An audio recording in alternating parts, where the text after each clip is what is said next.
नमस्कार दोस्तों, मैं अखिलेश रावत। साथियों, झाबुआ रतलाम अलीराजपुर लोकसभा सीट की बात करें तो इस सीट से कौन होगा, यानी कि भारतीय जनता पार्टी से अनीता नागर सिंह चौहान और कांग्रेस से कांतिलाल भूरिया और भारत आदिवासी पार्टी से इंजीनियर बालू सिंह कामड़। प्रचार चुनाव आयोग की तरफ से प्रचार की डेट घोषित नहीं हुई, लेकिन इन तीनों पार्टियों के प्रत्याशियों ने अपने मंडल स्तर पर, अपने गांव स्तर पर इतनी सारी जो गांव स्तर पर, चाहे ब्लॉक स्तर पर, चाहे जिले स्तर पर, इन्होंने उनकी तैयारियां शुरू कर दी गई और हर जगह आरोप प्रत्यारोप लगाए जा रहा। एक प्रत्याशी उस पर दूसरे प्रत्याशी को आरोप लगा रहा है, कोई विपक्ष को लगा रहा है, कोई गलत और लगा रहा है। लेकिन इसके पीछे हमें ये समझने की ज़रूरत है कि इस लोकसभा सीट पर क्या समीकरण बदलेंगे।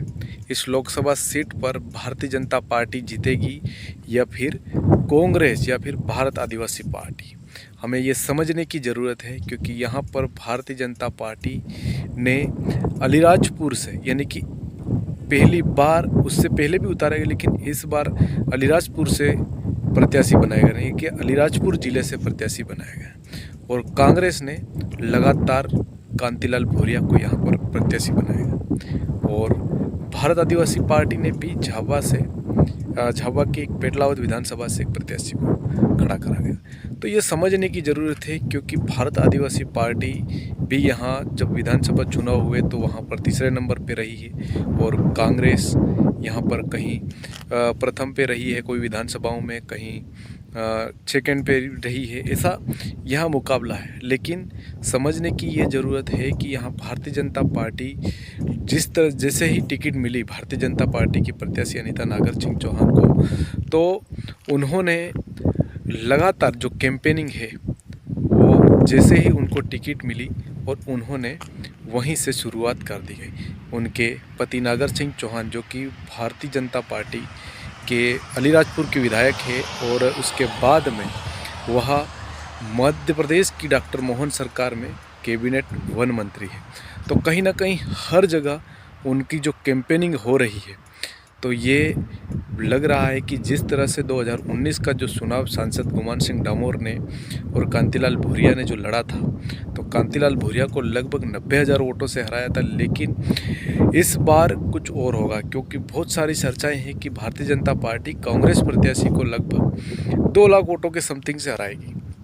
लेकिन ऐसा कहना आसान नहीं है, क्योंकि भारतीय जनता पार्टी और कांग्रेस दोनों की टक्कर यहाँ कड़ी है।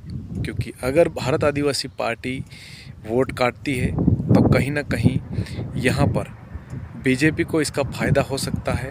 और कैसे हो सकता है वो आपने देखा होगा कि अगर सेलाना में भारतीय जनता पार्टी हारी है और सेलाना में जो कि भारत आदिवासी पार्टी की विधायक कमलेश्वर डोडियार है, तो कहीं ना कहीं भारतीय जनता पार्टी को इसका फ़ायदा मिल सकता है। और भारत आदिवासी पार्टी और कांग्रेस, लेकिन भारतीय जनता पार्टी वहाँ तीसरे नंबर पे रही। विधानसभा की बात करें तो दूसरे नंबर पे वहाँ कांग्रेस रही थी। तो कहीं ना कहीं भारत आदिवासी पार्टी भी इन लोगों को कड़ी टक्कर देगी, लेकिन भारतीय जनता पार्टी और कांग्रेस दोनों को। तो ये ध्यान में आता है कि यहाँ से भारतीय जनता पार्टी जो कैंपेनिंग कर रही है, तो कहीं ना कहीं कांतिलाल भूरिया की जो 20 से 25 दिन बाद उनको जो टिकट मिली, यानी कि उससे पहले भारतीय जनता पार्टी की प्रत्याशी को भारतीय जनता पार्टी ने पहली ही लिस्ट में टिकट दे दी, वहीं से उनकी कैंपेनिंग, मतलब जो कांग्रेस अभी हाल ही में उनकी कैंपेनिंग शुरू करी है और उससे पहले से भारतीय जनता पार्टी ने जो कैंपेनिंग शुरू कर दी है, तो धरातल पर पहुंच रहे हैं, कार्यकर्ताओं से मिल रहे हैं, तो कहीं ना कहीं।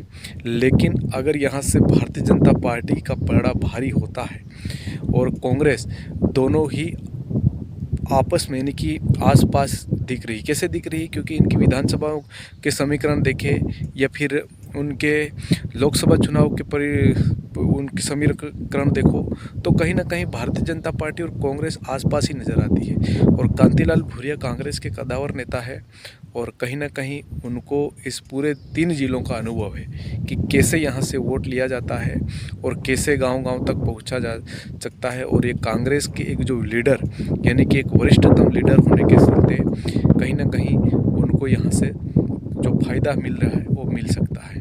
तो ऐसा अनुमान है, लेकिन कुछ कह नहीं सकते। यहाँ भारतीय जनता पार्टी को भी मुसीबतें होगी और कांग्रेस को भी यहाँ से मुसीबत होगी, और यहाँ भारत आदिवासी पार्टी भी इनको वोट काटेगी, और भारत आदिवासी पार्टी के प्रत्याशी भी यहाँ से कई वोट लाएंगे, ऐसा लगता है।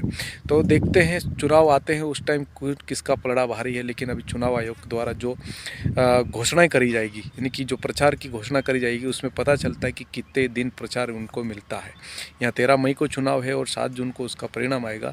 तो कहीं ना कहीं ये जो अभी से जो कैंपेनिंग शुरू हो रही है, जो भारतीय जनता पार्टी ने 1 महीने पहले से कैंपेनिंग शुरू करी है और कांग्रेस ने अभी अभी शुरुआत करी है, तो कहीं ना कहीं इसका फ़ायदा भारतीय जनता पार्टी को मिलेगा। और भारतीय जनता पार्टी के पास प्लस पॉइंट ये है कि वो हाल ही में सत्ता में है, और उनके जो प्रधानमंत्री हैं नरेंद्र मोदी, और नरेंद्र मोदी के नाम पर ही वोट मांगा जा रहा है, और कमल का फूल 2 चीज़ों पे यहाँ वोट मांगा जा रहा है।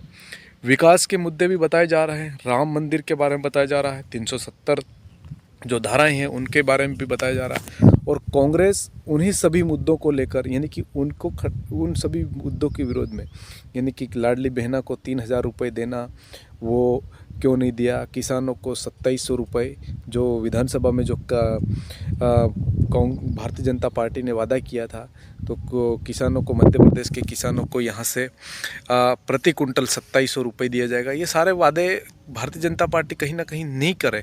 जो 3,000 रुपये डालने की बात हो रही थी, तो भारतीय जनता पार्टी लाडली बहना योजनाओं में 1250 रुपये डाल रही है, लेकिन 3,000 नहीं डाल। ऐसी तमाम जो बातें हैं, जो उनके जहाँ के जो सांसद हैं, वर्तमान सांसद हैं, उनके भी कई काम ऐसे हैं जो वो पूरी तरह से नहीं हुए, जनता संतुष्ट नहीं है, कार्यकर्ता संतुष्ट नहीं। तो कहीं ना कहीं कांग्रेस भी ये सारी चीज़ें भांपकर चुनाव में उतरेगी, और कांतिलाल भूरिया को पिछले कई सालों का ये अनुभव है, और इस पूरे ज़िले भर में, इन तीनों ज़िलों में वो यहाँ से कई बार सांसद रह चुके हैं, और रहने के बाद में उन्होंने कई, उनके टाइम पर जो विकास हुआ था, ऐसे तमाम जो हुआ।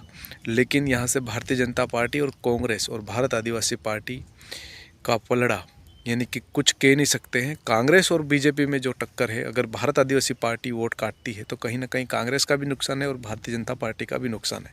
तो धन्यवाद। आपको हमारा वीडियो कैसा लगा कमेंट बॉक्स में अपनी राय अवश्य बताएं, और चैनल को सब्सक्राइब अवश्य करें।